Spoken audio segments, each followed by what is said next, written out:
श्री कृष्ण कहते हैं, जो मानव अपनी निंदा सुन लेता है वह सारे जगत पर विजय प्राप्त कर लेता है। तुम्हारे मन में अगर किसी को भी दुख देने का जरा सा भी भाव है तो तुम अपने लिए बीज बो रहे हो, क्योंकि तुम्हारे मन में जो दुख देने का जो बीज है वह तुम्हारे ही मन की भूमि में गिरेगा, किसी दूसरे के मन की भूमि में नहीं। बीज तो तुम्हारे भीतर है, वृक्ष भी तुम्हारे ही भीतर होगा, फल भी तुम ही भोगोगे। हकीकत में खुदा तो हर इंसान के अंदर है। खुद में उतर के देख कितना आनंदमय मंजर है। जब सुखी हो तब कृष्णा को मत भूलना, और जब दुखी हो तब कृष्णा पर विश्वास रखना। किसी की फितरत देखनी हो तो उसे आज़ादी दो, किसी की सोच परखनी हो तो उस पर विश्वास करो। अगर आप दुख पर ध्यान दोगे तो हमेशा दुखी रहोगे, और सुख पर ध्यान दोगे तो हमेशा सुखी रहोगे।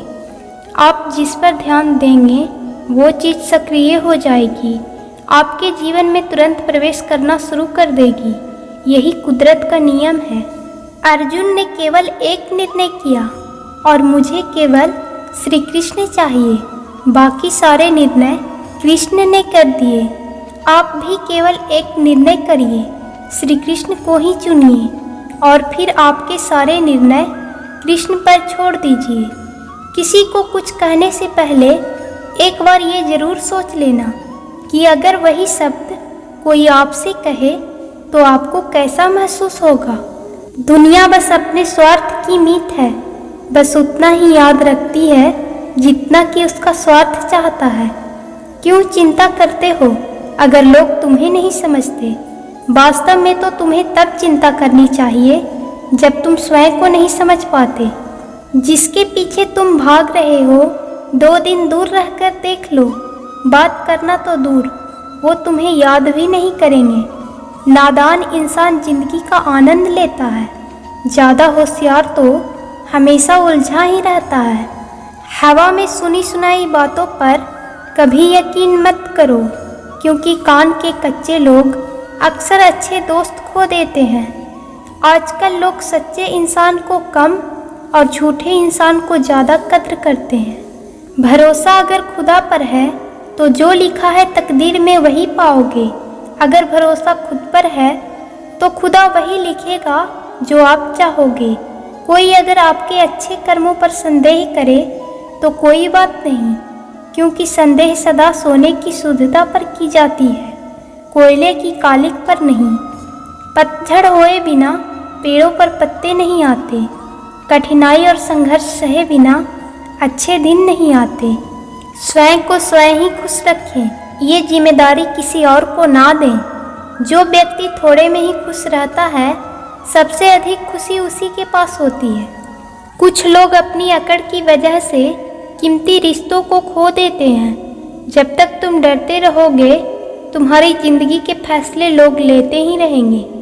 उनके वफादार और कर्जदार रहिए जो आपके लिए अपना वक्त देते हैं। घमंड मत करना, ज़िंदगी में तकदीर बदलती रहती है, आईना वही रहता है, तस्वीर बदलती रहती है। शांति प्रिय लोग आनंदमय जीवन व्यतीत करते हैं, उन पर हार या जीत का कोई प्रभाव नहीं पड़ता। श्री कृष्ण कहते हैं, स्वर्ग का सपना छोड़ दो, नरक से डरना छोड़ दो। कौन जाने क्या पाप क्या पुण्य है। किसी का दिल ना दुखे अपने स्वार्थ के लिए, बाकी सब कुदरत पर छोड़ दो। ना पैसा बड़ा ना पद बड़ा, मुसीबत में जो साथ खड़ा वो सबसे बड़ा। अगर लोग ज़रूरत पड़ने पर ही आपको याद करते हैं तो उन्हें गलत या फिर मतलबी मत समझिए, क्योंकि आप उनकी ज़िंदगी की वो रोशनी की किरण हो जो सिर्फ उन्हें अंधेरे में ही दिखाई देती है। श्री कृष्ण कहते हैं, जो किया है वो अवश्य सामने आएगा। कर्म किसी के सगे नहीं होते, इत्तेफाक कुछ नहीं होता इस दुनिया में। सबको पता होता है कि वो अगले दिन के साथ क्या कर रहे हैं। उन्हें हर बात की अच्छी तरह खबर होती है कि वो अगले के साथ अच्छा कर रहे हैं या बुरा। पेड़ की शाखा पर बैठा पक्षी कभी इसलिए नहीं डरता कि डाल हिल रही है क्योंकि पक्षी डाल पर नहीं अपने पंखों पर भरोसा करता है। दुख में स्वयं की एक उंगली आंसू पोंछती है और सुख में 10 उंगलियां ताली बजाती है। जब स्वयं का शरीर ही ऐसा करता है तो दुनिया से क्या गिला शिकवा करना। एक बात सदा याद रखना, सुख में सब मिलते हैं लेकिन दुख में सिर्फ भगवान मिलते हैं। मेहनत कर रहे हो और परिणाम नहीं मिल रहा है, याद रखो जिस दिन वो देने पर आएगा उस दिन संभाल भी नहीं पाओगे। अभी आपकी कुछ प्रतिशत मेहनत बाकी है, उसे जारी रखो। ईश्वर के लिए खर्च की गई कोई भी चीज़ बेकार नहीं जाती।